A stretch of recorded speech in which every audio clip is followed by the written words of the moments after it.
Last night I dreamed. Okay, last night's dream was very pleasant. I had a dinner date with Melissa Villasenor. She was a contestant on America's Got Talent. She has her own YouTube channel. She's a fantastic impressionist. She's a stand-up comedian.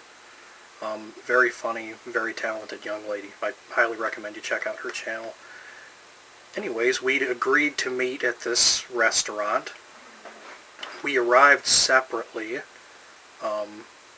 When I got there, I walked in, and the interior to this place, it looked very 1990s. There were lots of neon lights, and it looked like the Max from the TV series Saved by the Bell, except much bigger. And the place was very crowded. It was very crowded. At first I was worried that we might not be able to find a table. So I peered in through the lobby into the seating area there, and I noticed that Melissa is actually already waiting for me at a table. So I approached the table, and I was on time, by the way. I was a gentleman. I was on time. She was just extra early, but regardless, I approached the table and said, "Oh, I'm really sorry you've been sitting here waiting on me." And she said, "Oh, don't worry about it. I had some other stuff I had to take care of, and I was finished with all of it early, so I just decided to come here and just hang out for a while."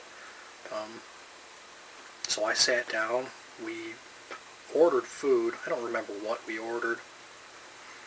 And we talked for a while. We got along really, really well. And at some point, a group of young people, mostly guys, I think there was one lady seated among them.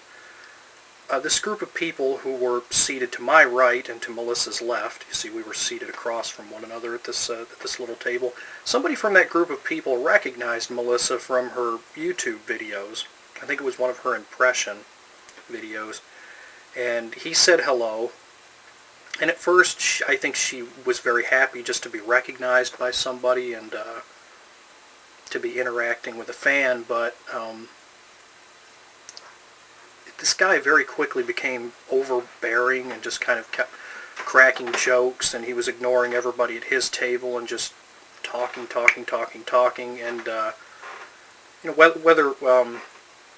whether he meant to or not, he was being very rude. He was just hijacking our date, and Melissa realized this and shut him up with a brilliant, snarky remark. It was very funny. I just wanted to applaud her for it, but I wish I could remember what it was she'd said. But this guy got the hint very quickly and shut up and went about his own business, and we continued talking. And eventually she showed me two tattoos on her right arm. She reached over the table and showed me the first tattoo, which was on top of her forearm, and it was a tattoo of like a 1930s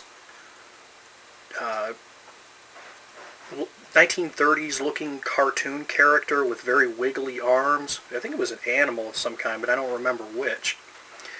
And then she flipped her forearm over, revealing the underside of her forearm, and she had a tattoo that was, this was a very impressive tattoo. I mean, you could tell whichever artist had done this, they had to use a very fine needle, and they just, their dexterity must have just been incredible, because this was very, very detailed.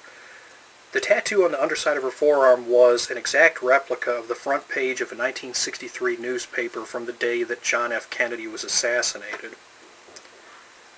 And I was very impressed by the tattoo, but I was also a little confused. I just thought, what is it about the Kennedy assassination that resonates with you?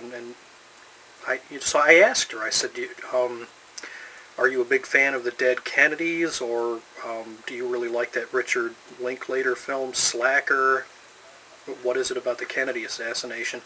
And she smiled and she shook her head and said that the two tattoos were meant to represent facets of her character. She said that she can be very animated an entertainer. She can be very funny and very simple, and that she said that the cartoon character on top of her forearm was meant to represent that side of her. And she said, but at the same time, I also admire intelligence. I'm very studious, and I occupy myself with lots of historical studies, I think she said. And she said that that's what the JFK assassination newspaper tattoo is meant to represent. So there was a kind of duality there. There's comedy and intelligence with a little bit of eccentricity that's meant to be represented in the two tattoos. And I complimented her on them. I said, wow, those, whoever you went to for them, they obviously did an excellent job on both of them, but especially on that Kennedy assassination newspaper one. That's really something else. A little bit later on, she asked me how I felt about my own life. I mean, how I would assess where I'm at in life, and I kind of gave a gloom and doom response. I went on about just being, more than a little disappointed about my own progress in life and where I'm at right now, and she was just so. She was overwhelmingly nice and supportive and understanding. I mean, this really didn't feel at all like a first date, like we were just kind of, feeling each other out here, trying to get an understanding of where one another is coming from. I mean, we really just, we got along like old friends, and she was just so nice. So, I mean, Melissa, if you ever see this video, I'm wishing your real life counterpart so much luck with your career, just because your dream counterpart that I conceived of while I was unconscious and drooling was so incredibly nice to me. And then after we left this restaurant, she found out her dog was missing.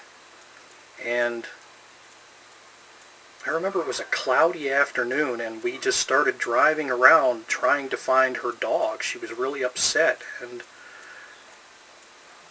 eventually my alarm clock woke me up, so I don't know if Dream Melissa Villasenor ever found her dog, but I hope she did.